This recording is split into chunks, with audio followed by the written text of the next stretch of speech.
Imagine a sand apocalypse where everything around is buried beneath endless sand dunes. Giant monsters lurk beneath the surface, and people fight over the last scraps of resources. And in this ruined sand world, there's only one boy who can control all the sand around him. Can you imagine what he's capable of? The entire world is in his hands, and his potential is limitless. So, here's how it all began. 100 years ago, a beam of light struck Earth and consumed everything on the planet, turning the blue giant into one full of sand. What little was left of humanity built a stronghold of their own. Zeon, our protagonist, is a miserable peasant caught up in the middle of a few bastards who took joy in killing others. But our boy ain't no, because he responded back in kind, calling how he never really killed a person. He had a small accident in which one guy tried to steal his stuff and ended up accidentally dying. The world has awakeners who are treated like gods. The thought that he had killed someone who had a connection to Lee Yong, one who is awakened, terrified him. This same bastard remained unaffected by the kid's punch and slammed him aside, using his awakened powers to teach the rat a lesson. Fortunately, an accident caused the vehicle to flip over, injuring this bastard in the process. The driver at the edge of his life shared that they're being swallowed whole by a Godzilla-sized sandworm. Zeon had to cling for his life, knowing that his time had come since he was a weakling, that if he only was stronger, things would be different. The worm swallowed him, except the boy actually didn't die. Shockingly finding himself alive in the creature's insides, this man decided to become the next Paul Trades because he saw everything.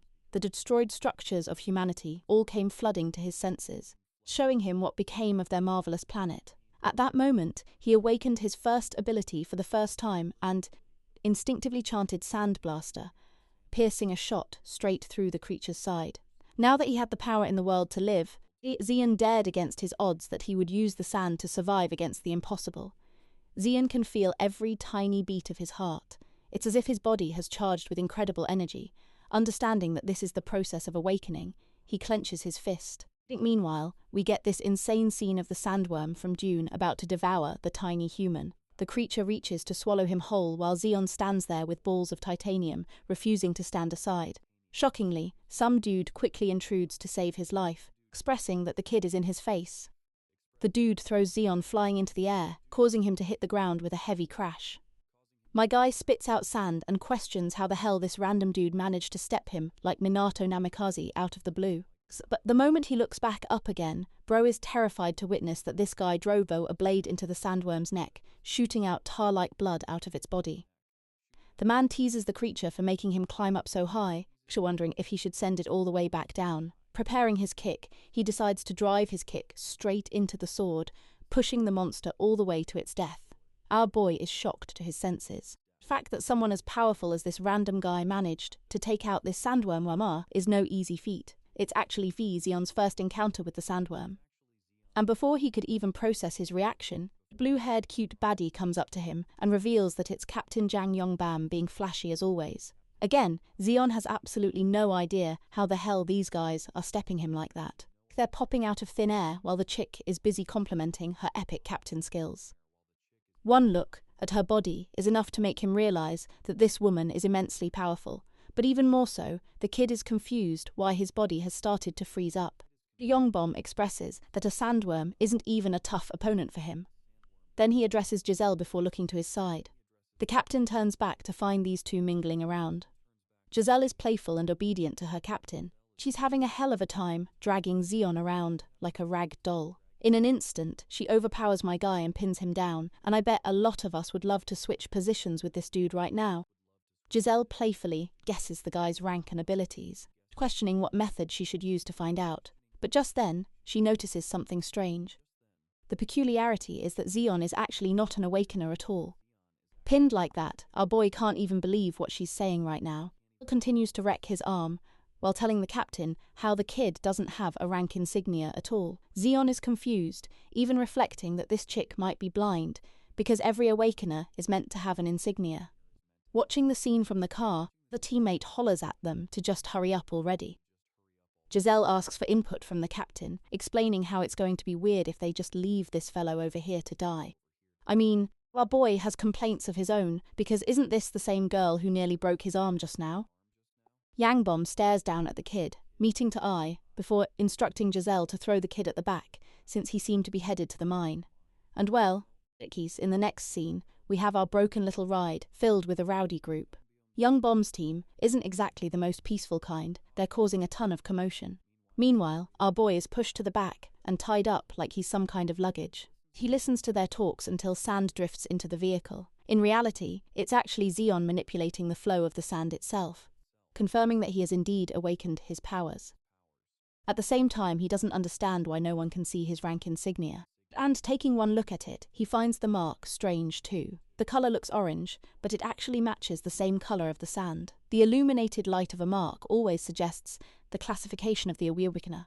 In other words, types typically have blue classification. Combat manics have red orientation.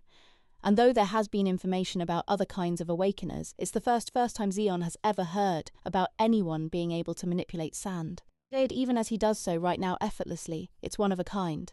Unfortunately, he also knows that it's an F rank. But the good thing is that he has infinite potential, allowing him to adapt like the desert. Our boy is happy with what he's got, hoping to hide his powers until the time is right, because eventually this man will be able to control the whole of the desert according to his will, and by extension, even dominate the planet, which is making me wonder if Bro's a hero or villain at this point. Anyway, we arrive at the gorgeous magic crystal mine. Zeon sees a checkpoint and mutters how things appear normal. One guy orders him to follow him around without barking anything, so the kid has no choice but to take his lead. Watching the scene from a distance, Girl and Young Bum express how strange they feel about this kid. The fact that he's the only survivor can be pointed down to luck. Except the captain rejects this idea strongly. You see, back then when he was looking around, the sandworm's gaping hole from one side of its body, meaning this kid is definitely involved. It's a shame for Yongbong to not even ask for the boy's name because he thinks they're destined to cross paths once more. In the next scene, we get a bit of a twist. You see, the average mines are supposed to be full of tunnels, but here, people are bustling around and enjoying festivities. Zeon did not anticipate such an outcome. While the guy handling him taunts him that he's going to call the supervisor soon, the kid better stay put. Our boy isn't exactly happy that he's being left all to himself in a place like this. While the guy questions if he should favour him by adding a bullet to his head, he leaves bickering around, allowing the kid to do whatever he wants because it won't matter anyway. That conversation aside, Zeon understands that he needs to eat something since he's so hungry. He scans around, finding a shop to fulfill his needs. At that moment, Zeon notices a poster on the wall advocating for the labourers to light up the city. The seller hands him a drink and asks if it's an inspiring movement. The man's hands are rough with scars covered all over, expressing how the real energy source of the city isn't mana stones. Zeon, who doesn't know where this conversation is headed, asks for the real energy source. Pointing towards the boy, he emphasizes that people like him, people like Zeon, are actually the real energy source. They're always instructed to do whatever, and there are always replacements to fill the gap too. So, it's truly a magnificent and endless energy source. The boy is annoyed that this dude is already roasting the crap out of him upon their first encounter, barking back that the old geyser should worry about his numbered days on the planet. The old man ushers the kid to understand that at his age, everything seems interesting. Also, he somehow knows about Zeon's descent inside the sandworm's body, which stuns the boy even more. The old geyser continues to berate him, sharing how a kid like him is going to end up in a sandworm's belly soon anyway. This isn't a location for some kid to hide. Zeon defends himself that he's just here to make money, while this boomer points to the back in the hopes of enlightening the boy with something eye-opening. What's at the back? Just a pile of junk. Zeon doesn't get the point. The seller explains that he collected all that stuff one by one, and then he drops the bombshell. They're actually the remains of all the people who came here before who met the same reality the kid is going to meet. Everyone here tries to resist the temptation of heading into the mines. But that's just how tempting mana stones are. Afraid of the worst death imaginable, these newbies try to sell everything just to survive, holding on to dear life as they sell off parts of their souls. In the end, none of this matters. Nothing gets better for them, and what things they gather only end up slipping away. All of them meet the same fate. So, he's now found it easier to directly tell these people that the mine will consume them. This bastard has the audacity to state that rats like Zeon and the ones who came before him won't even leave a name behind, and that he's ecstatic to see the remains of the kid after his death. Ignoring his rant with frustration, he asks for the price. The old geyser asks for tens, which is an amount so ridiculous that Zeon screams at him for it. Apparently, every resource in here costs a big penny. Even the skewer he ate earlier is no different. Talks down on the quality of the meat before revealing that he doesn't even have the kind of money he's asking for. While he's justifying and defending himself on how they're trying to loot him, he doesn't get that all the other butchers and workers in the area are drawing out weapons to cut him down. Yes, they're that merciless. Zeon goes on and on about how he won't pay a single penny, only for one bastard to come around and flank him from behind. The fear of death overwhelms our boy for one moment, while the old man throws a riddle to the kid, asking him how an old man like him even runs a business in a place so shitty. It's because the answer is, they're all corrupt. Zeon looks back to see that he is confronted by more than a dozen men, all lined up to cut his body to shreds. Acting like some kind of mafia boss, the old man amusingly asks what this kid is going to do next. Zeon roars that he doesn't have anything to offer. It's pointless to ask for this kind of money for a drink. Maintaining the advantage in the negotiation, he happily suggests a solution, weighing down Zeon's mana stone in his pocket, believing that it's a fitting repayment. The boy is frightened how all the rumours about his actions have spread like an eagle, while the scumbag continues to urge him to toss the stone over, that he'll even pitch a fair price. Zeon slams a powerful refusal, expressing that he had to go hell and back just to get this stone. He wants to talk things out with the old geyser, but it's clear that his words don't mean anything, because right in the next moment, a muscle maniac grabs his head and slams it down the table, even suggesting that they bury the brat. Pissed off, Zeon activates a sandblaster, and boom goes this guy's arm flying in the air. That's what you get for messing with the wrong guy. The same arm lands in the hands of the other men who were ready to kill Zeon. Refusing to discuss anything with words, Zeon deploys spikes of sand, slaughtering every corrupt man in the zone. Well, that's what he thought was going to happen in his head, at least because that cool action sequence doesn't happen in the real thing. Instead, we get Zeon bleeding from his nose and spacing out, cursing his fate. In the end, Bro has to toss the stone over to the old geyser, giving him everything that he wanted from this deal. The old man is impressed with the damn size of this thing, suggesting that it's about a 100 soul. Again, it's a ridiculous price, because Zeon fires back that it's at least 300 from its size.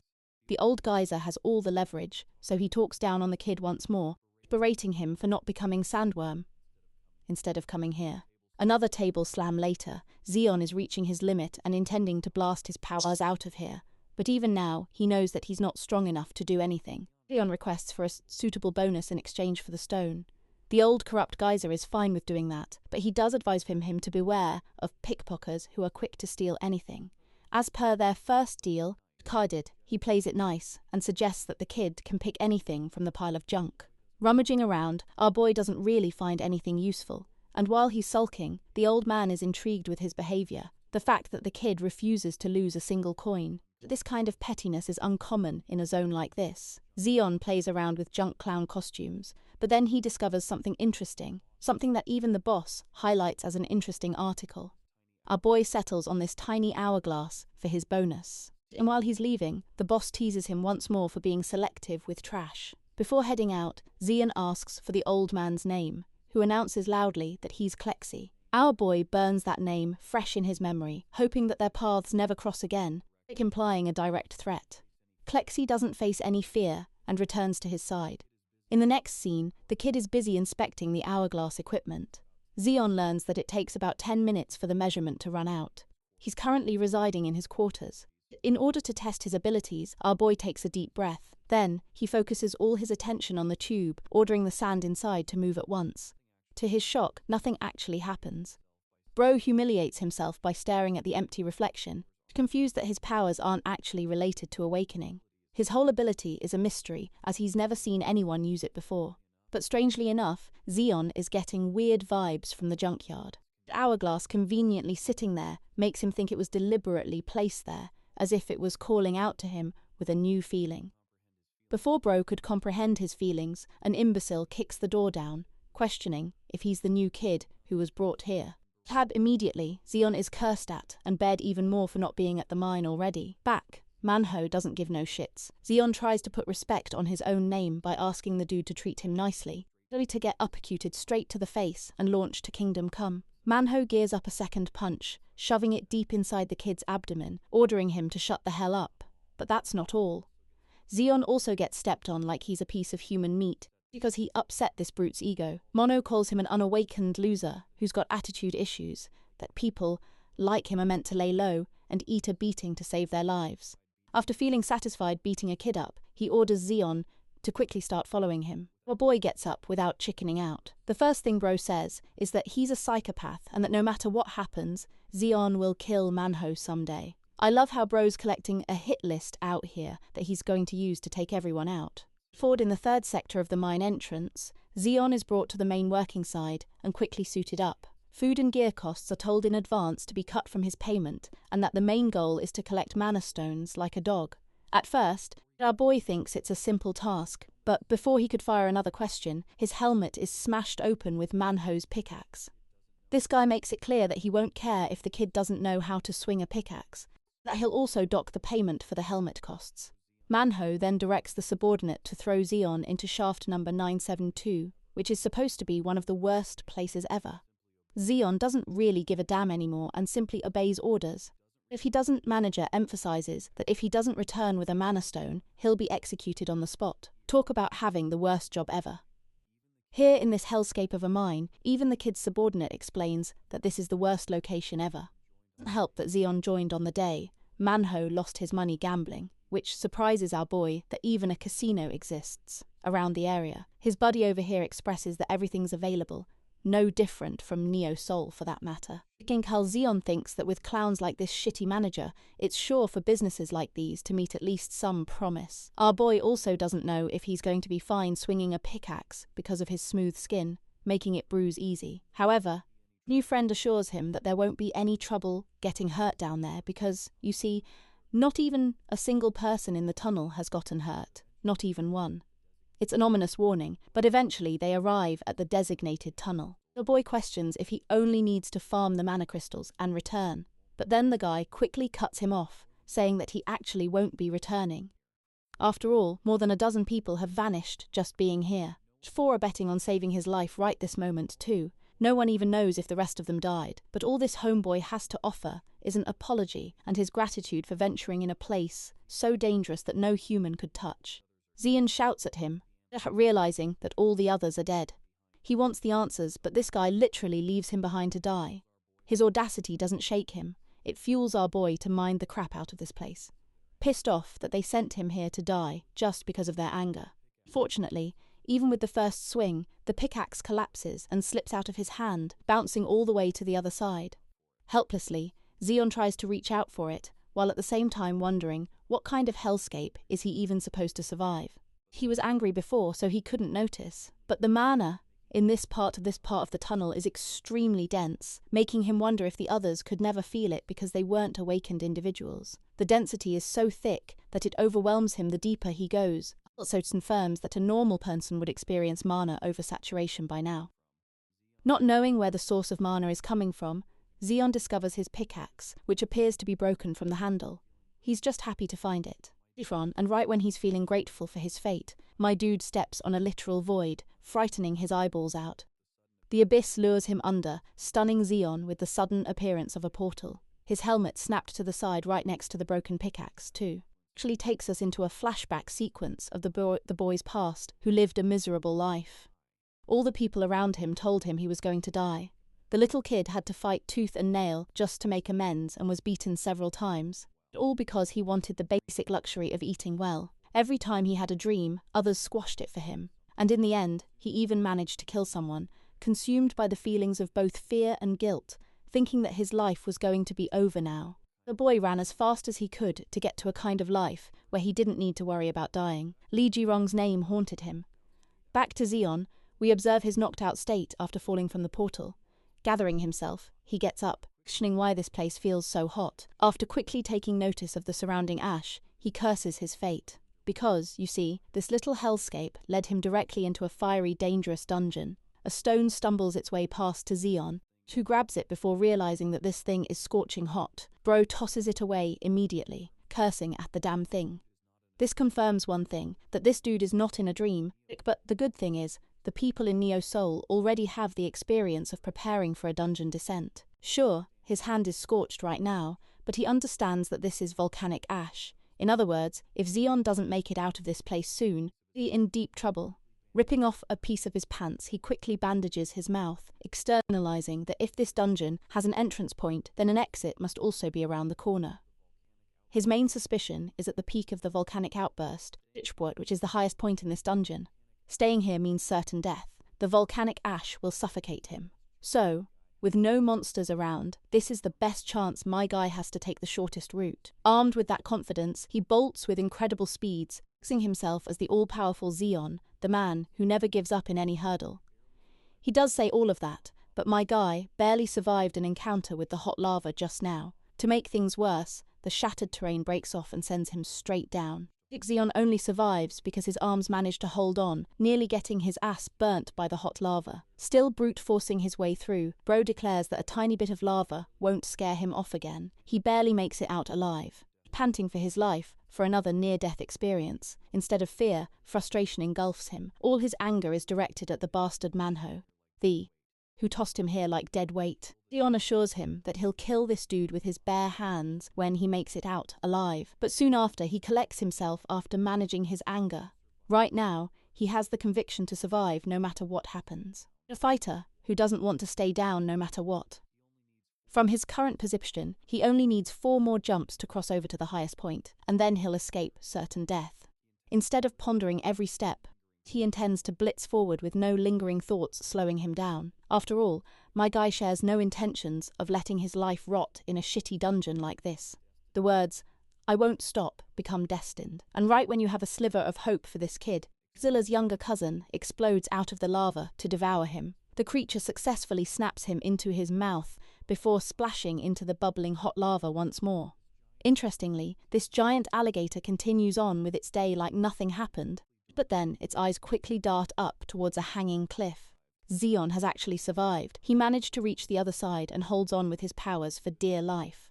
The good thing, I think this difficult encounter has taught him that he could also manipulate volcanic ash to some extent, which helped save his life just now. He descends next to the monster snout, nearly passing out from the engorging intense heat. The dungeon is way too harsh.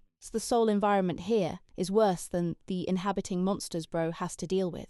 With the current situation, my guy can just sense his nose burning from the inside, causing him trouble just having to breathe. Consciousness is wavering, and with flickers of light left, the thought of death crosses Zeon's mind for God knows how many times. Refusing to quit and channeling the spirit of David Goggins, this man gets back up, reminding himself of his own words from earlier. Every man's motivation is that he hasn't even had a girlfriend yet, so dying here wouldn't be fair. I'm starting to think he's Denji's cousin from Chainsaw Man. And, by the way, that ending for part 2 was ass. Anyway, Zeon controls the volcanic ash, apologizing to his uncle in advance for what he's about to do next. The giant monster erupts from the lava for its second attack. Our boy retaliates to the best of his ability to survive. Out of nowhere, a voice graces him, praising his unique ability. Zeon is startled by the person, while the same voice expresses great interest in his sand manipulation ability.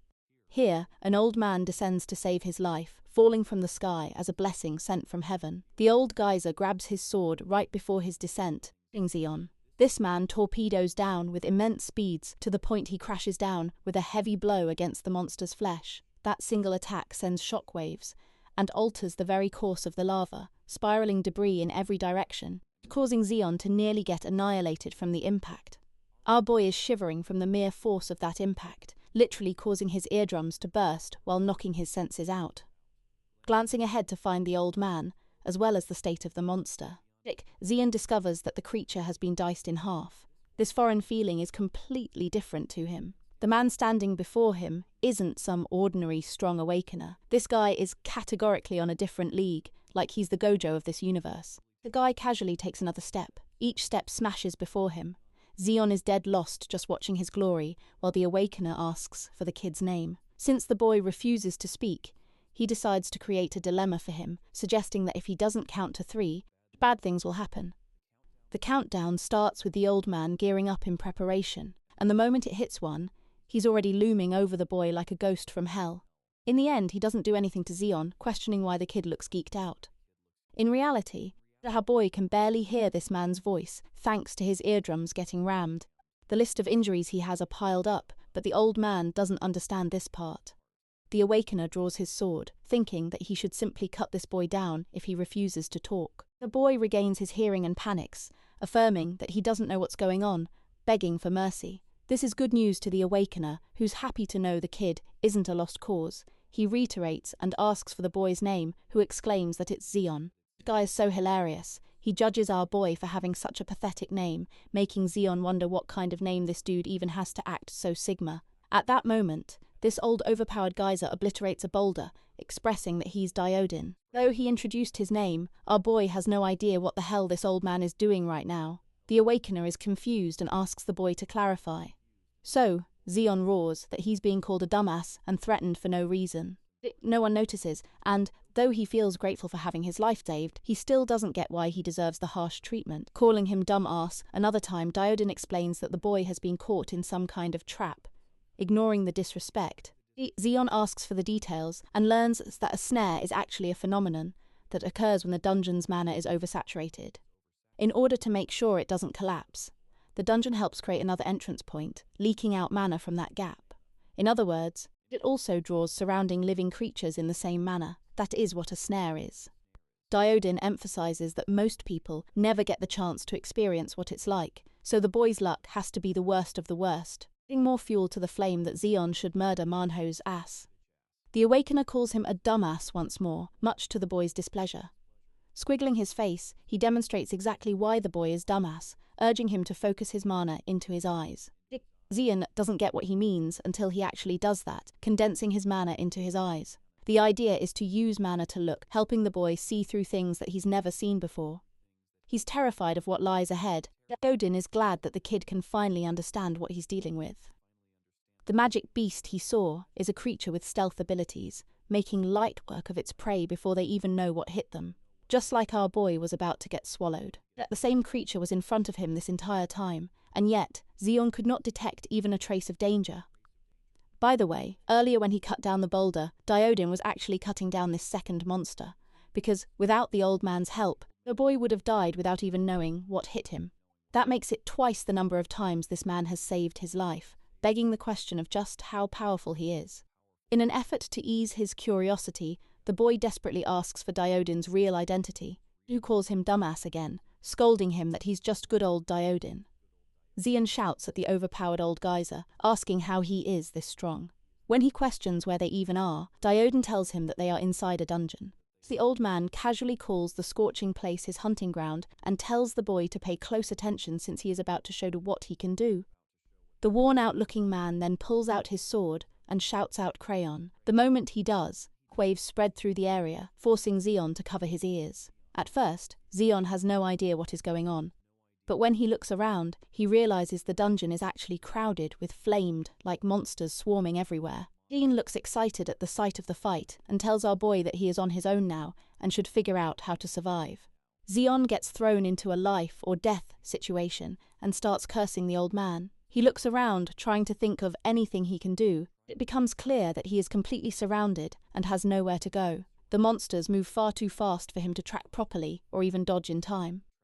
They keep landing small attacks on him while tearing apart his clothes bit by bit. Zeon cannot even find a way to escape, and he starts wondering why the creatures keep targeting only his left side again and again. He looks up and desperately tries to shoot sand at the flying beasts. They easily avoid his attacks and respond with multiple strikes of their own. Our boy feels completely useless compared to the old geyser. He tries to protect his pretty face by raising his arms as attacks keep coming at him from every direction. Traced Zeon realizes that he is going to die soon if he keeps goofing around without doing anything. He feels pathetic thinking that he might die even after being saved twice by the old man. At that moment, he recalls the scene when the old-timer appeared in front of him once again and called out to him. Zeon tries to hear what Diodin is saying, but his ears are ringing badly and he cannot listen properly. He recalls how the old man told him to see through mana instead of relying on his eyes. Even while calling himself a pathetic loser, he refuses to give up and starts searching for a way to sense enemies that his vision cannot track. He gathers mana into his eyes and works on increasing its purity step by step. He focuses hard and tries to feel the flow of mana, just like the old man suggested. And this time, it finally works as he begins to sense the magic power inside the beasts. He can track them. And the moment their mana comes within range, He strikes at the closest point possible, finally taking down the two lava birds that were targeting him. Meanwhile, the old geyser is busy fighting much larger monsters and looks like he is enjoying every second of it. He comments that he cannot even remember the last time he felt this fired up during a fight. He then charges forward and lands a powerful punch, tearing a massive crocodile-like monster clean into two pieces. Just as the old geyser finishes off the creature, he comments that it is a shame the monster was not even a proper match for him. He sounds disappointed since he did not get the thrill he was expecting from the fight.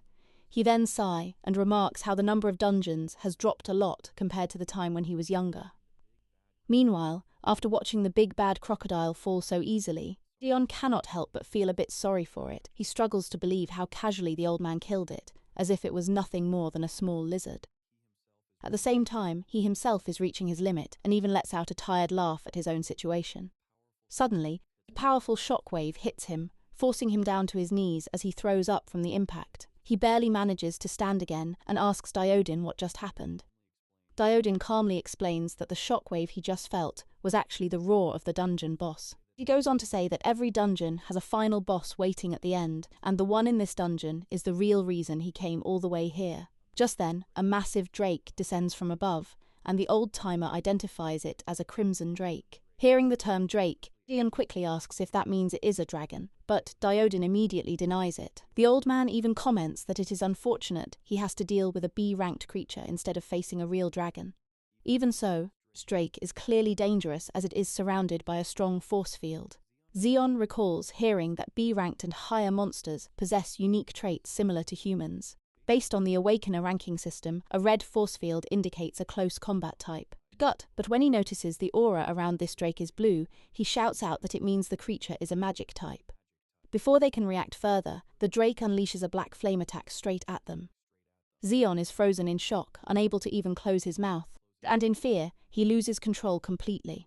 At the same time, the old geyser leaps straight toward the source of the attack and brings down his massive sword directly onto the drake's head. The drake quickly recovers and swings back at the old-timer with its claws. Diodin moves to counter the strike using crayon, but in an unexpected turn, the geyser ends up caught within the drake's grip.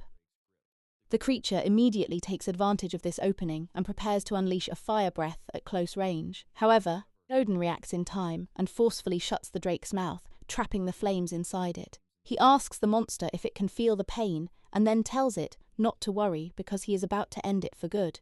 Tightening his grip on his sword, Diodin pushes forward and engages the drake once again, declaring that this will be the last day it stays alive. Meanwhile, Xion is running for his life. He finds himself stuck in the middle of this overwhelming fight, where he cannot even stand still to defend himself properly.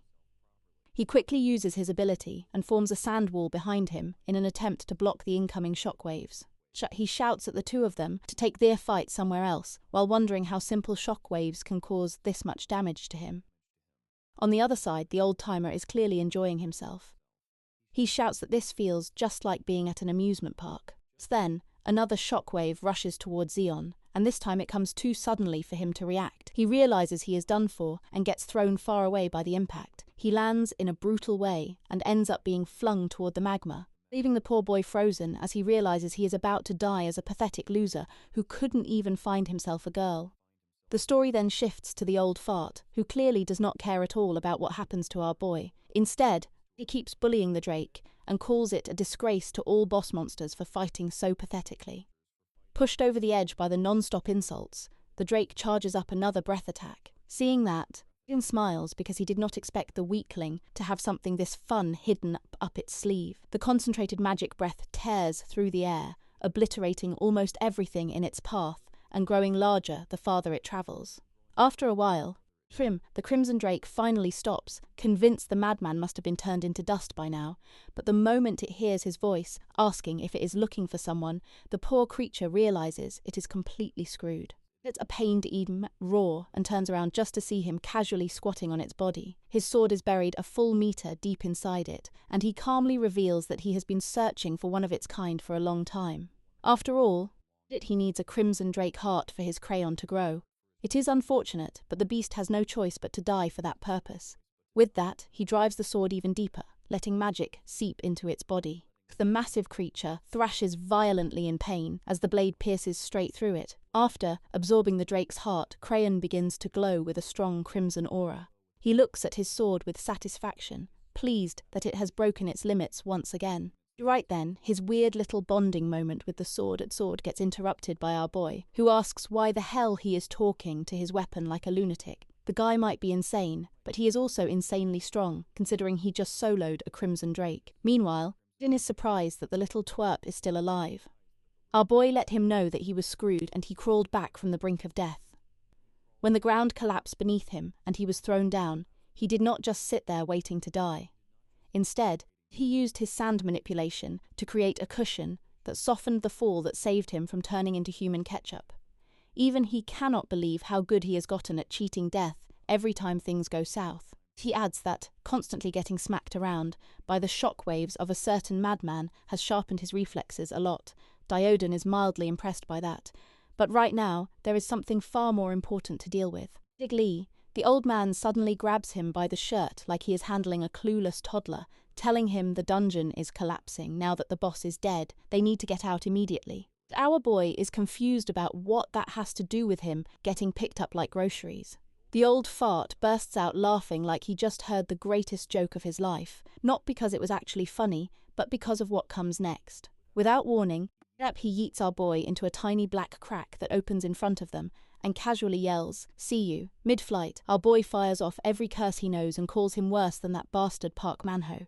A second later, he gets spat out on the other side as the black hole cracks open and ragdolls him across the sand a few times. Spitting sand out of his mouth and completely disoriented, he wonders where the hell he ended up now. Diodin calmly explains that they are on the surface. When a dungeon boss is defeated, cracks to the outside open up as exits. Hearing that, he immediately starts complaining that they could have just walked out instead of getting tossed like trash. The old man finally loses his patience and makes one thing clear. Admits that the kid's sand powers are actually quite useful, but in his current state, he is more useless than a blunt knife. Because of that, he gives him two choices. He can head south to New Soul City and keep living like the same dirt tier, nobody he has always been, or he can choose the fun path. Under his guidance, he will go from a clueless to a stronger and faster. Zeon is thrown off by that and asks what exactly he means by following him, and more importantly, how long that would even take. The old warrior bluntly tells him he has no idea. It could take months, years, or even decades. Even he can't predict the future. Faced with a choice that could completely change his life, Zeon stands there unsure what to do. The old man sums it up in the most brutal way possible. He can go back to his same boring life. He can pick a path where he basically speedruns life with a 99% chance of dying.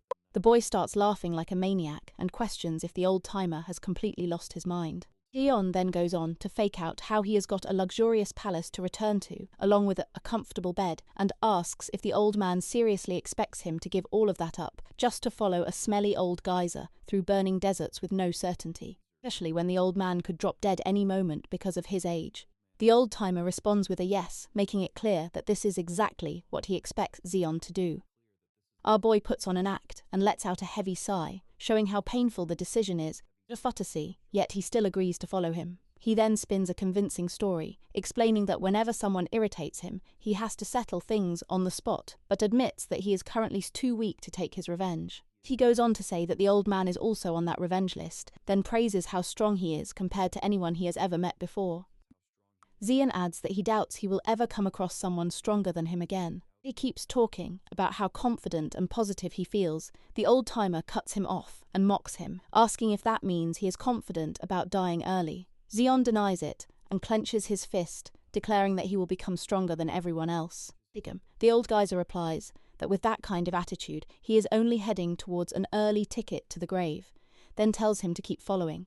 He continues calling him a dumbass while saying that they still have a long way to go. The story moves forward after some time. Zeon is drenched in sweat and barely managing to keep up with the old man's pace. He calls out to him, asking him to slow down and take a break since they have already been walking for 6 hours. He keeps shouting. The old-timer completely ignores him and continues walking in silence. Zeon shouts at himself, saying he is not some moody teenager and wonders why he is dealing with all these sudden mood swings. The heat around him is unbearable. He starts thinking about just how high the temperature must be. On top of that, the loose sand makes every step difficult, and he begins to worry that he might collapse from heat stroke at this rate. Just when he is about to give up, the old-timer finally turns his attention toward him as if he had been waiting for this exact moment. He calls him a fool, who cannot even make use of a small part of his own power. When Zeon looks confused, the geyser reminds him that he is a sand manipulation user. Yet, he is struggling to even walk properly on sand, which should be the easiest thing for him. When Zeon tries to defend himself by saying that he only awakened a few days ago and is still an F-class, Diodin immediately gets annoyed. He tells the boy to stop talking nonsense, making it clear that he does not care about his class. He then questions him, asking if he really believes that people are born as S-class, while he alone is the only one stuck at a disadvantage. Ikai, the old-timer, grabs the boy by his collar and asks him if he is planning to give up, just because he thinks he was not blessed. He keeps shouting until he loses his temper and puts the boy back down into the sand, telling him to figure out how to use his ability on his own. Diodin tells him to use his brain and understand his own power, since he should know it best if he wants to break past his limits and become stronger. But just when Zeon starts thinking that the old man might actually be somewhat reasonable, Diodin suddenly starts shouting again and threatens that he will be dead if he cannot figure it out.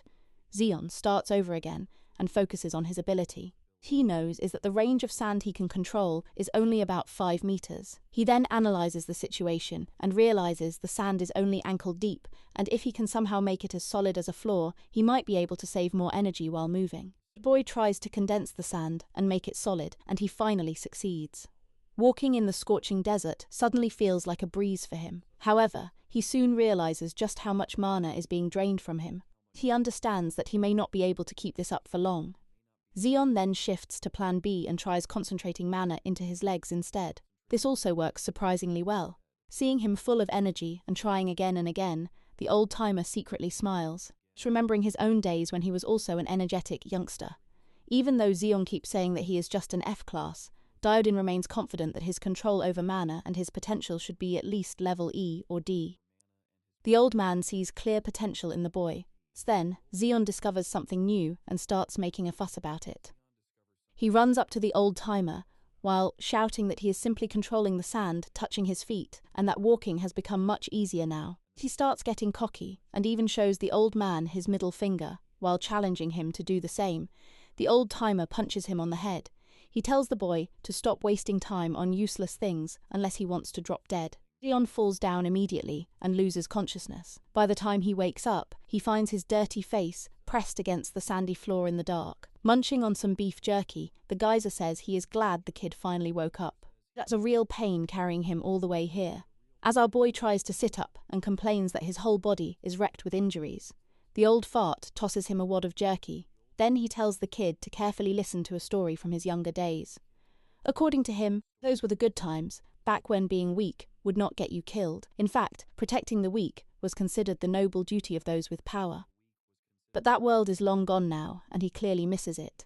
Storytime ends quickly. The guru, Kaiser, tells him to get up already if he isn't a fan of dying. Our protagonist quietly listens to his teacher instead of talking back. To his surprise, the old man throws him another piece of jerky. Story from long ago makes him realize that the geyser actually has a lot of wisdom. Diodin looks like a dried-up relic, but he carries decades or maybe even centuries of experience. While watching him eat, he notices something interesting. Even with those ancient, worn-out teeth, the old man has no trouble with the jerky. Just by observing, he figures out the trick. Instead of chewing it straight, you soften it with saliva first before biting into it. It is the right way to eat jerky in an aid. Dry desert like this, it feels like the old man is not just feeding him, but slowly teaching him how to survive on his own. Like showing a man how to fish instead of handing him food. After that, the two head out again under the cover of the night sky. Along the way, he keeps nagging his teacher for another piece of jerky, but the old fart tells him to zip it. Sometime later, the cold starts hitting him hard. He begins sneezing non-stop, his whole body shaking like a vibrating machine in the freezing desert night. Meanwhile, the old man stretches out like he is relaxing on some beach in Hawaii, completely unfazed. At the same time, he still cannot wrap his head around why this lunatic talks to his sword all the time. Then, thirst kicks in and he asks for some water. Diodin ignores him completely and drinks every last drop for himself. Watching that seriously pisses him off, especially since the greedy guru does not even bother sharing. Even then, he realizes he does not have enough clothing on him. Unlike the old man, he cannot wring out dew from loose fabric to drink. Still, he crouches down and starts licking the tiny drops of dew off his own body. Like a desperate stray puppy, he will do anything to reach his master's level. Seeing that, the old man calls him adored. He argues he is not adored, he is a proud. Ignoring his nonsense, the old man tells him to shut up and focus on sensing his surroundings. Clueless as usual, he quiets down and tries to listen. After a while, he begins to pick up faint vibrations all around him. He realizes they are coming from multiple directions. Before he can even blink, he sees hundreds of glowing eyes surrounding them. They are vicious beasts, ready to tear apart anything they can get their jaws on. Horned hyenas are usually active at night. Unluckily, they got caught out at dawn. As the beast bare their fangs and prepare to rip him to pieces, the old man asks if he's got this, or if he needs Daddy's help. It seems the crazy rubbed off on him too, because he laughs and replies he does not need any help from a dusty old man. Manipulating the sand around him, he prepares for a fight to the death with the stray animals. First, he forms a sand bullet and fires it straight through one of the hyenas. Then he raises massive spikes of hardened sand, creating a deadly zone that kills anything entering his range. But as the fight drags on, exhaustion starts catching up to him. He yells in frustration, feeling like he is stuck in some endless zombies mode in COD. Pain burns through his chest and he nearly collapses, realizing he might die from mana exhaustion before the beasts even finish him off. That makes one thing clear. Raw power alone is not enough. He needs a smarter way to fight. Summoning another sand bullet in his hand, he starts thinking deeply about how to use his energy more efficiently. But his thinking gets cut short when a hyena lunges in and sinks its teeth deep into his arm. Somehow, he manages to shake it off, but the damage is brutal. His arm is torn up with holes like a SpongeBob. Even then, that injury sparks a eureka moment. Those holes teach him the most efficient way to use his sand manipulation. He stands still, quietly planning his next move, while the pack charges at him, hungry and ready to tear him apart. Right before they reach him, he unleashes his brand new technique. Hundreds of insanely thin but sharp sand spikes erupt from the ground at once. They pierce through every single beast and turn the entire pack into skewered hyena kebabs. The villain bursts into laughter, just like his master. Watching his enemies drop from a single clean strike feels far more satisfying than blowing their heads apart. Wasting mana in a fight is the fastest way to speedrun death. Meanwhile, his precise spike traps that punch clean holes through targets are peak efficiency. Compared to him, the old geyser fights way slower, taking enemies head-on one by one. The hyenas latch onto his arms and bite in, yet the lunatic just laughs like they are tickling him. After having his fun, a violent glint flashes in his eyes as he finally gets serious. The moment Zeon sees that insane expression, he immediately understands what is coming. He braces himself, already dreading dealing with this madness again. With a nasty grin, the old man commands Crayon to annihilate his enemies. In an instant, explosive power erupts and sends shockwaves that blast away sand and beasts alike. Our boy barely manages to shield himself with a wall of sand, while the hyenas are launched like cannonballs into the distance. When everything finally settles, he just stands there, in disbelief. The epicenter of the blast and the trail of destruction, stretching ahead, leave him completely speechless. That makes him question if Diodin is even human, because no normal person could pull that off without using some kind of skill. At the same time, he realizes that getting arrogant around a monster like this is a fast way to die. Meanwhile, Diodin starts coughing hard, choking on the dust he kicked up himself. Taking advantage of that moment, the alpha of the horned hyenas lunges in and pierces him with its lightning-charged horn. Caught off guard, the old man looks down in mild confusion, wondering why the beast has some kind of magic field around it. He clearly underestimated it, since this one is at least B rank. Seeing him in a life-threatening situation, Zeon panics and shouts for him to watch out. Turns out the worry was completely pointless. Diodin casually grabs the hyena's horn like it belongs to him, barely reacting to the crackling lightning surging through it. Our protagonist hits an error 404 screen, unable to process what kind of quantum physics he is witnessing. Even the alpha gets weirded out and backs away when she sees the old freak enjoying her lightning like it is soothing his sore muscles. After his massage, he lets the poor sucker know it's the end of the line. He jumps onto the alpha and drives his sword deep into her body, spraying blood all across the battlefield. Watching that, Zeon realizes he was an idiot for ever worrying about this man. After the fight, the two begin harvesting useful materials from the horned hyenas. Wearing the alpha's hide, our boy asks Diodin when they are finally leaving. He is surprised to see the old man even taking the horns, explaining they are valuable materials for crafting lightning-based weapons. Out of nowhere, the old man tosses him a dagger, giving him a weapon to hunt with. He makes it clear that from now on, the kid has to find his own food. No more freebies, since horned hyena meat is mostly poisonous. One wrong bite would kill him. Only the muscle from the flank is safe to eat. Diodin casually cuts out meat himself. He notices the kid just staring and snaps at him to stop gawking. If he wants to survive, he better get moving and secure his own food before sunrise. With that, our boy starts harvesting meat on his own until the sun finally rises. He already looks more experienced compared to before. Even though he still lacks a proper water source, he has plenty of meat stored in his satchel. On top of that, walking skill makes it a breeze to move during the day. Getting a bit cocky, he taunts the old man, asking if he is struggling to walk and feeling jealous of his neat little ability. This time, he actually dodges the man's punch and sticks his tongue out like an annoying brat. But the second strike, delivered with crayon, knocks some sense into his skull. While he spits out sand, Diodin bluntly tells him that his back hurts like hell, and a cheap walking trick does not make him special. Zeon sulks that he was just messing around. He was already thirsty, and now his mouth is filled with dry sand. Then he notices something is off. His mouth is not actually that dry anymore. The air feels a little moist. For a second, he wonders if he is hallucinating, but the look on Diodin's face confirms it is real. On the other side of the sand dune in front of them lies something every desert traveller dreams of finding, a desert oasis. Walking up the dune, Zeon starts shouting in excitement as he finally gets to see a lake in real life. He ignores all precautions and slides down the sand, desperate for that refreshing, hydrating water.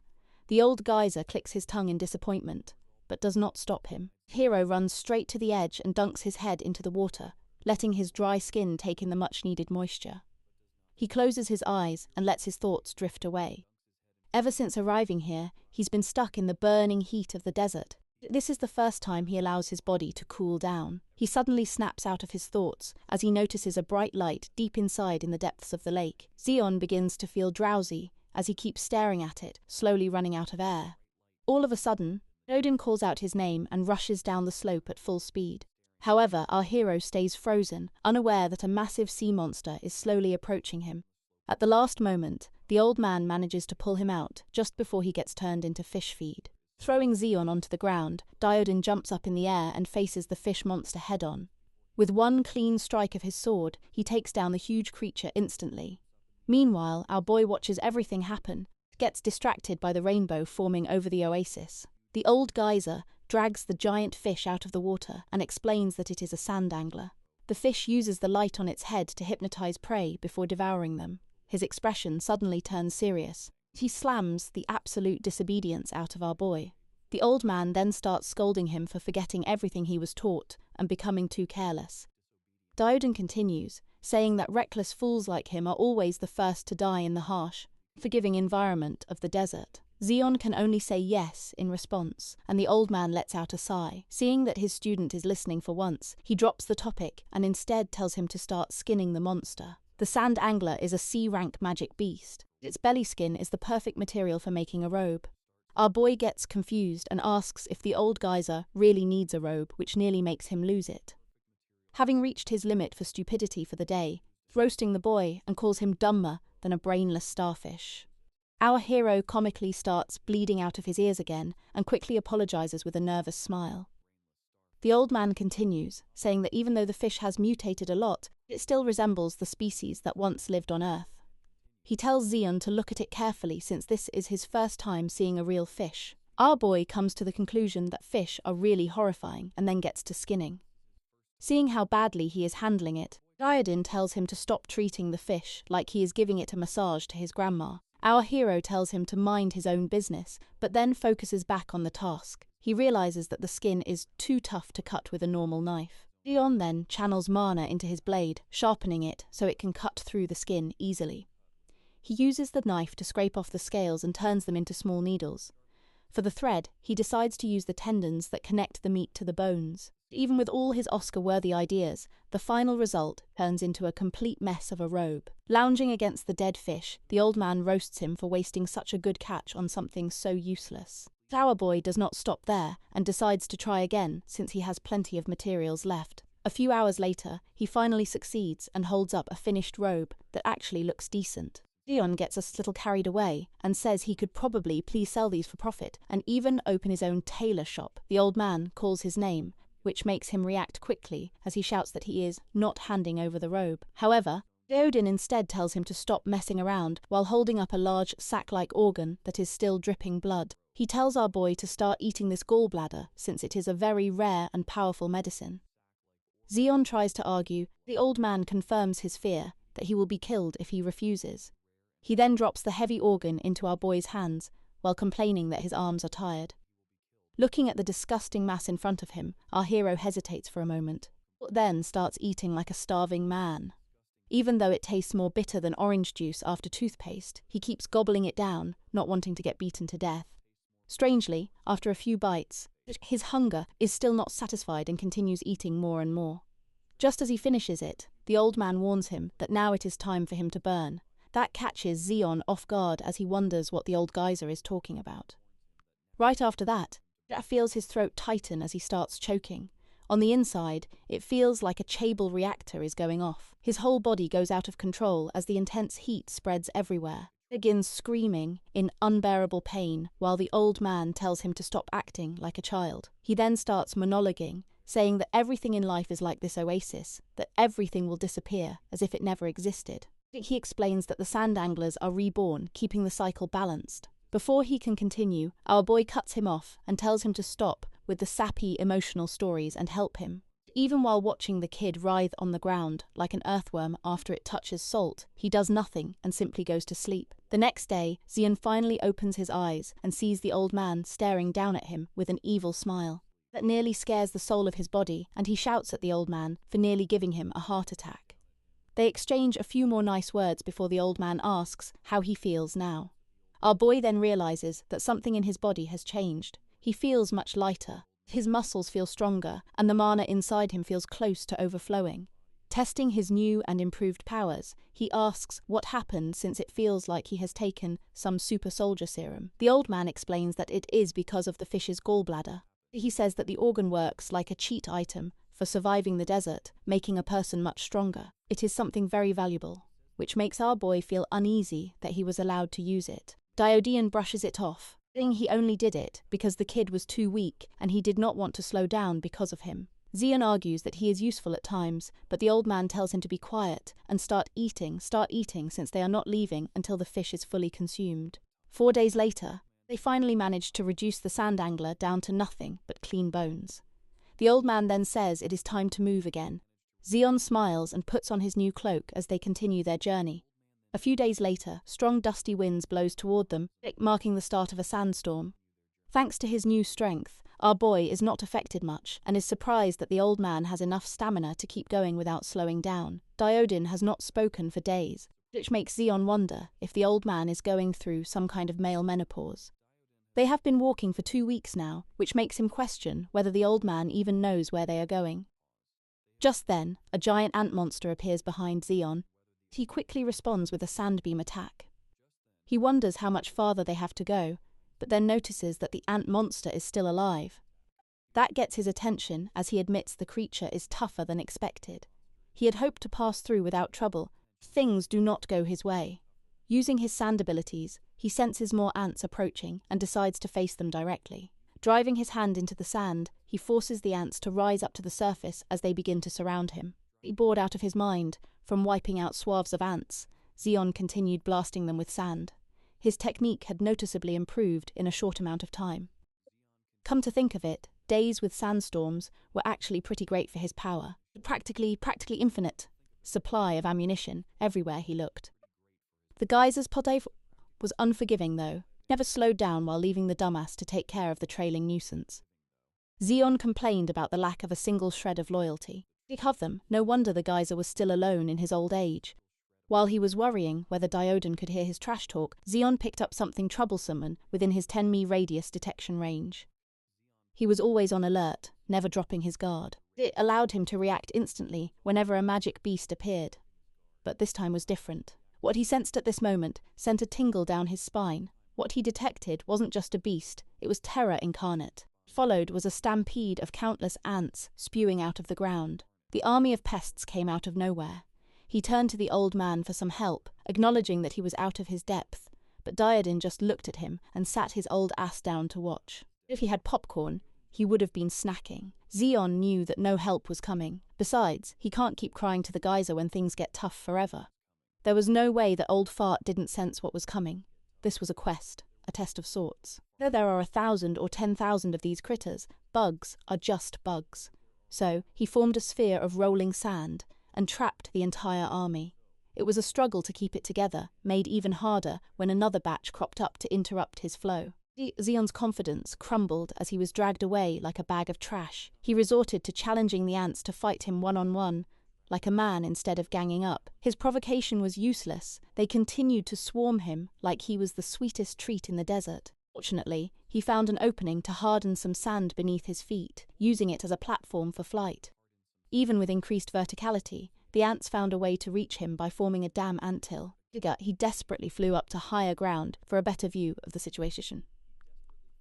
Zeon thought he would be safe up there, but he was sorely mistaken. Who would have thought that giant ants could form an even more gigantic anthill by linking themselves together? He nearly shot himself when his sandfly was stopped in its tracks.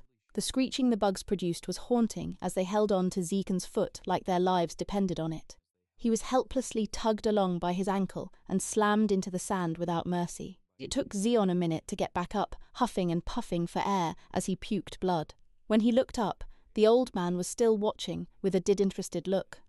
That indifference gave him enough gas to keep going. He wanted to prove that he could survive this ordeal. The first time since the fight started, Diodin showed some positive reaction. He liked the kid's spirit, even though he's still a dumbass. In a world turned to with nothing but sand, Zeon's ability is nothing short of a blessing. After all, he could have used and honed that power to life of luxury, but that would have been the end of it, a shallow existence. Those narrow-minded idiots are obsessed with illusions. They don't even know why the world became like this in the first place. Awakened is meant to master, utilize, and evolve their own skills to the absolute limit. This power is not meant for some factory-made cookie-cutter soldier. Diodin might be one of the very few who still remember.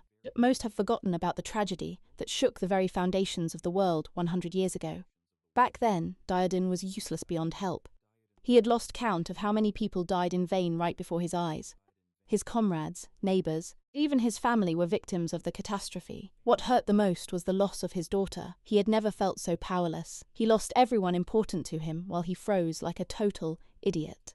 This kid, Zeon, is different. He never faltered. Even when the odds were unfairly stacked against him. He might have the potential to become anything he'd want to be, as long as he's insane enough to throw himself into the fray, crossing the line between life and death. From tiptoeing that line, one will undoubtedly grow at an astonishing pace. Looking like he had lost any semblance of sanity, Zeon laughed at the face of the ant army. In the middle of the battle, he devised a skill that created an ultra-idris compressed sand missile. It was a simple and crude invention, but its destructiveness was the real deal. Each missile he launched was packed with compressed gravity, wind, and every bit of energy he could use. It was greater than the sum of its parts, a harmonious synergy that increases the power tenfold. The ants failed to kill him before he adapted, so it's their turn to get massacred. Diodin smirked at the punk, who was getting all excited with his little invention. By the time Zeon was done bombarding the bugs, surrounding terrain had been drastically altered, cratered in multiple spots. He was very pleased with himself. This was a cause for celebration. Zeon was so excited to brag about his W to the old geyser that he did not notice the threat coming from his flank. The biggest ant in the colony had surfaced and got a hold of him with a tight mandible hold. It crept up on him without making a single sound. There was no way these critters had the capacity to use a high stealth skill. The foreign feeling he sensed inside his body made his predicament make sense. He was poisoned. He's been steadily losing control of his mana. The poison must be blocking his newly established mana points, restricted and powerless. All he could do was bark curses. The giant ant was immune to his foul mouth. He was just another prey that must be hunted. When Zeon regained consciousness, he found himself deep in an underground tunnel surrounded by his sworn enemies. It was an ant nest. Upon sensing that food had arrived, the colony's larvae skittered towards the paralysed human. Their ear-piercing screech and alien look were off-putting to say the least. Once they were sure that he was not a threat, larvae crawled all over his body, looking to get a taste of his meaty flesh. Tentacles were strong enough to pierce through skin and bite through everything beneath. Despite being the main dish on the disgusting feast, Zeon couldn't move a muscle. At this rate, he'll be eaten alive. Slowly, as his vision dimmed, he saw his life flashing before his eyes. What he witnessed on that depressing trip down memory lane ignited something deep within. Zeon regained some of his willpower to fight through the poison and crush one of the parasites trying to snack on his meat. Seeing the lava food move alerted the ants watching the feast. He laughed at himself for daring to close his eyes like a coward in the first place. Life is so unfair. The flashback of his entire life didn't show a single good memory. Could he accept dying like such a loser chud? The near-death experience must have pushed him past his limits and increased the markings on his forearm. Accessing the sand beneath his feet, he one-shotted all ugly larvae in his vicinity with a spiky explosion. The ant army panicked.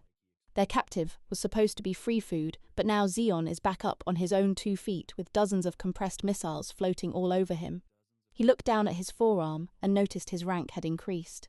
The rank up came with poison cleansing, stamina restoration, and an overall increase in his overflowing mana capacity. The second sandy line on his mark was the culmination of his non-stop hard work over the past few days with the geyser. From raw power to mana cap, everything was on an entirely different level compared to his F-rank capabilities, and yet he had all the sand missiles at his disposal.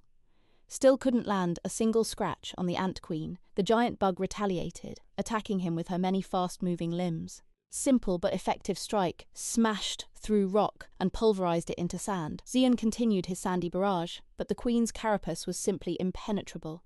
At this point, he would take even just a little dent in that black exoskeleton. Queen's defense was insane. After a few more wasted tries, he accepted that sand missiles were not going to cut it, no matter how compressed and destructive they were. In that case, he'll just have to rethink his whole strategy. There must be a way to break an unbreakable armor. Smashing and piercing were out of contention. Maybe he could try to rip the tough carapace right off.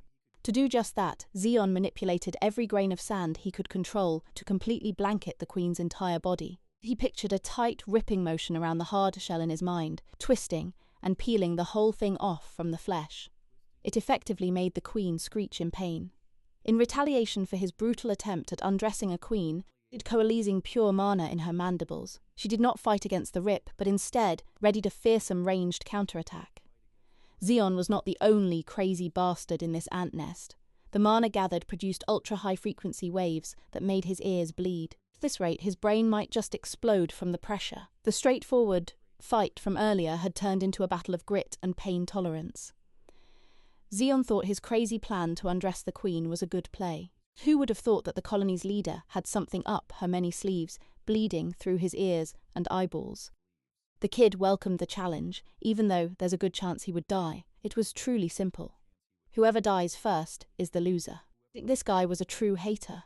He would readily die with his enemy if there was any chance of winning. The agonizing standstill came to a close when Zeon felt his consciousness shatter. Something snapped inside his body, severing its connection with his mind. He might have reached his absolute limit in there. His useless body could not keep up with the challenge. He's tired of being so pathetic and weak. The geyser must have heard his innermost thoughts while he was picking Zeon up from the dirt.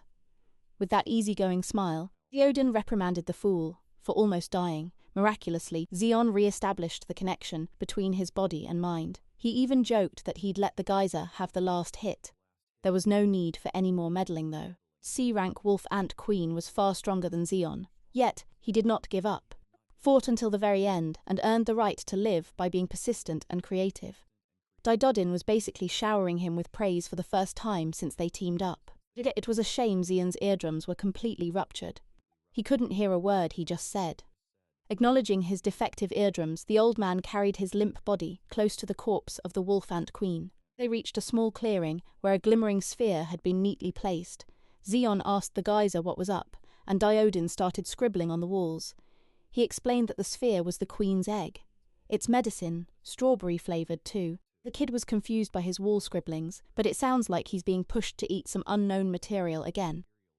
Just in case a repeat incident occurs, Zeon asked if ingesting this was going to hurt like the sand angler's gallbladder. Didodin spoke up and admitted that eating the egg would most probably lead to death, but Xion couldn't hear that on account of his severe ear injury. Ultimately, he chose to trust the old man's call and inched his mouth close to the glittering egg. He's just a street rat from Neo Seoul. He doesn't even know what strawberries taste like. But if it has the same flavor as this ant egg, then strawberries must be delicious. Xion jokingly asked for more. His countenance palled when he felt something unusual upon ingesting the egg. Spikes of blood protruded from all over his body. The bleeding that just ceased started back up again. He was undergoing the process known as organ inversion. It literally means twisting and turning of the intestines and neighbouring body parts. Normally, the queen ant's egg is used as a lethal poison. Even a small amount of that nasty thing would forcibly invert a human's internal organs. The consumer's organs are pierced and twisted. They were being stirred by a thorny stick. Most people would undoubtedly die from the agony and shock of organ inversion.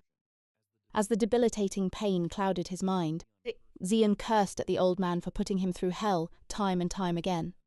Then again, Diodin was just trying to increase his chances of survival in this crazy world by letting him experience a level of pain that would break the strongest wills. Indicators. The next phase of organ inversion was throwing up gallons upon gallons of blood like a leaky faucet in a horror movie. At this point, it's a miracle that Xion was still standing, slowly succumbing to blood loss and going into shock.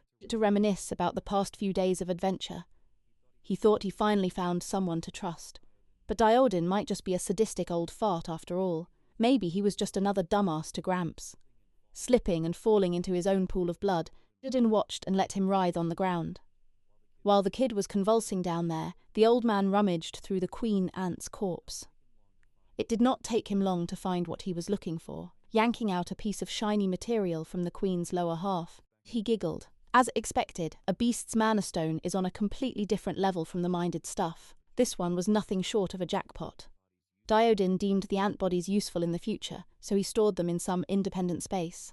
His recent actions earned him the ire of his sword, Crayon. He admitted that he might have pushed the kid too far this time. Still, there was no other way. If he's weak, he dies. That's just how fate works. Besides, Crayon knows as much as the geyser that they don't have much time left. By sunrise, Xion continued to beat unbeatable odds by waking up after napping like a blood-drained baby. The first thing he saw was that annoying smile plastered on a wrinkly face. Instinctively, the disrespectful brat attacked his mentor. Diodin firmly warned him against kicking up dust while he's still being nice. Xion was not listening. He had a much more potent batch of sand missiles loaded and locked onto the geyser's position. Diodin tried to warn him against acting out, but the kid actually went through with the attack.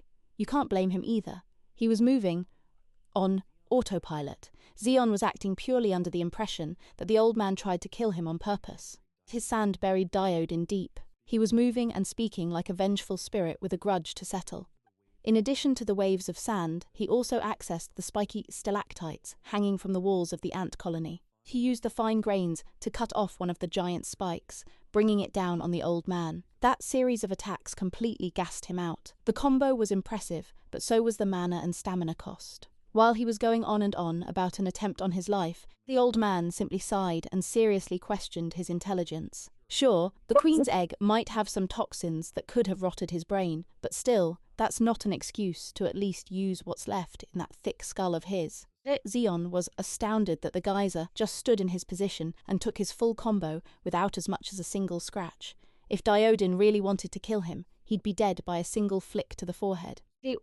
Why would someone as powerful as the old man go through the trouble of poisoning a wormy bastard? The clarification was a little insulting, but Xion had to admit that it made a ton of sense.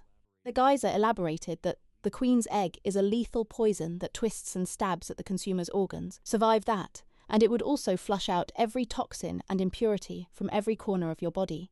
Depending on how it was used, it could be a deadly poison or a heavenly medicine.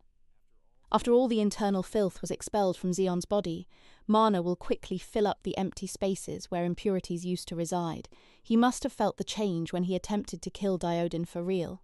The old man's estimate, the kid's mana must have increased by at least 3 or 4-fold.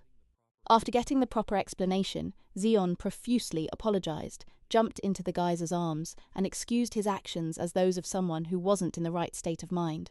Diodin did not make a big deal of the fuss. He was just grossed out by being hugged by a snotty dude. Thankfully, that egg also healed his injuries. His eardrums are intact again, and he could hear insults once more. Xion refused to let go despite the geyser's protests. Internally, Diodin was conversing with his blade about the risk they took in letting the kid eat the egg. In truth, Xian was only partly faking his tearful apology to avoid angering his eccentric mentor any further. Still, the geyser thinks that the risk was worth it. The kid doesn't get strong fast enough, he'll be nothing but dead weight. Sometimes reckless gambles pay off, like today. Diodin picked up Xion like he weighed nothing. It's time to get out of this gloomy ant colony. He was a bit confused as to why the old man grabbed him again when he was now perfectly capable of walking on his own. Well, since they have wasted enough time underground, there's only one quick way to resurface. When the old man pointed at the spiky ceiling of the colony, Xian knew that he was getting hurt, whether he approved or not. A few moments later, the peaceful surface of the sandy desert was interrupted by the sudden emergence from below. Diodin was fun, taking charge and going fast. Xion was not a big fan of his reckless pace, though. Why can't they just travel like normal people for once? The geyser would have been open to the idea of leisurely traversing the barren land if the dumbass had not slept for 4 straight days. Diodin felt bad for whoever would marry this pathetic kid in the future. The joking and teasing paused when the geyser saw something from a distance. Xion alleged that nothing could surprise him anymore, but quickly shut his trap as soon as he followed the old man's line of sight. Up ahead was a giant land tortoise the size of a small island. The beast was nearly 30 kilometers away from their position, but its sheer size made it very visible. Diodin explained that the tortoise was known as the mobile fortress Archelon, a bunch of pain in the ass that never gave him a moment's peace. The tortoise itself is classified as a B-rank magic beast, but its defenses far surpassed many A-rank monsters. After taming the beast, they modified the shell and used it as transport, a mobile fortress. Diodin implored the dumbass to take a good look at the Archelon. Seeing such a thing for the first time would undoubtedly make anyone ponder how vast the world truly is. There are true monsters capable of taming and riding a beast like that out there in the wild.